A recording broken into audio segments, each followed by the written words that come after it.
Chris Eubank Jr. in training credit action images. Chris Eubank Jr. has revealed that he was shot at in Las Vegas by a gunman a decade ago when his father sent him to Nevada to complete his boxing schooling, as Eubank prepares to defend his IBO World Super Middleweight title against Avni Yildirim in Germany. The chilling events in Las Vegas last Sunday, when lone gunman Stephen Paddock shot and killed 58 people at a music festival opposite the Mandalay Bay Resort, brought back harrowing memories of his time as a teenager in the city. Eubank explained that he once had to dive for cover while a lone shooter aimed bullets above his head in a shopping mall car park. "Nothing can prepare you for a mass shooting of the kind that happened on Sunday, but I saw plenty of gunplay when I was at school in Las Vegas," Eubank Jr. said in an interview with The Sun. "I was there for 4 years and they are a part of everyday American life. Most of the kids at high school had guns. There was one who drove around showing off an AK-47 rifle he kept in his car boot." Chris Eubank Jr. in training credit. Getty Images. "The most scary experience of my life came when I was at what we used to call a parking lot pimping party. Everyone underage would gather in cars at the mall car parks to drink, dance and chill. One time we were all there and I noticed this white Toyota Corolla rolling by us very, very slowly with a guy looking out of the window.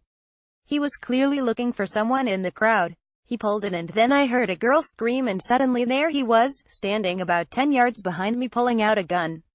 First he pointed it at me, so I hit the deck. Then he started blasting away over the top of me at another car. I'll never forget it, or the way he just looked so calm as he did it." Las Vegas shooting victim recalls being shot in the head. 0122 Then he just put the gun back in his jeans and walked back to his car as if it was nothing. "It was crazy and I was angry as I watched him walk away. He could have killed me. Part of me wanted to go after him. But my common sense kicked in and I thought, just get out of here. It's a sad thing. These kids grow up using firearms in a way they shouldn't. That's what can lead to what happened on Sunday. My heart goes out to all the people injured and killed. I just can't get my head around how these people can commit these mindless acts of terror. They truly are the definition of cowards." The super middleweight champion also revealed that he took cover on the ground when a gambler opened fire in a casino on the Las Vegas Strip after Floyd Mayweather Jr.'s high-profile contest with Conor McGregor 6 weeks ago. He added after the McGregor fight, "I was in a casino and a guy pulled out a gun and started shooting. I didn't see who he was shooting at. I just hit the floor. We heard the rounds going off and it was mayhem. There was even one guy grabbing gambling chips off the tables while the shots were going off."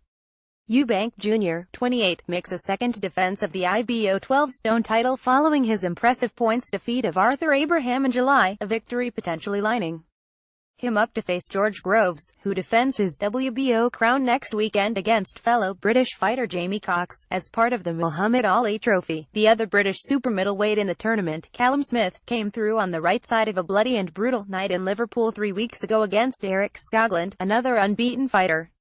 In a huge learning fight, Smith won by wide scores on the judges' cards but was dragged into a grueling fight which enhanced his credentials more than any of his previous 22 contests, all victories.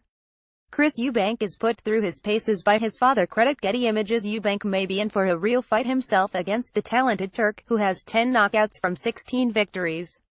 Eubank will have to be on his mettle. I expect him to win on points, but he must be wary of the Germany-based boxer's power early in the contest. In Manchester, Ricky Burns believes he can become a world champion once again and wants to prove he still has the wherewithal when he meets Anthony Crolla. Former 3-weight world champion Burns and former lightweight world belt holder Crolla both come into the must-win bout on the back of defeats in unification battles, both having conceded this week that defeat would block the road back to elite level. "I look at every fight as a must-win fight," said Burns. "The incentive that has been put in front of us with the possibility of challenging for the world title again, I need to make sure that I go out and win this, which I am confident of doing. This is my first time fighting in Manchester, so I am sure it's going to be a great night for the fans. I've got so much respect for Anthony, he's a brilliant fighter and this is going to be a cracking fight." Anthony Crolla left and Ricky Burns right. Credit Action Images. The hope, certainly from promoter Eddie Hearn, is that the two men indulge in the kind of fan-pleasing contest Arturo Gatti and Mickey Ward had in the USA in 2002, where they brought the house down, and went on to have 2 more epic battles. Crolla is the more versatile and Burns the more resilient. Whoever wins, it ought to be a fun fight for the fans. There were a few names mentioned for my next fight, but this was the only fight that I wanted once I knew it could be made, said Burns. People are saying to me now, if you lose this, what are you going to do? That thought hasn't crossed my mind. I know this is a hard fight, but the carrot of a possible world title fight means that the rewards are massive. I may have overachieved in some people's eyes, but I've worked my ass off to get to where I have.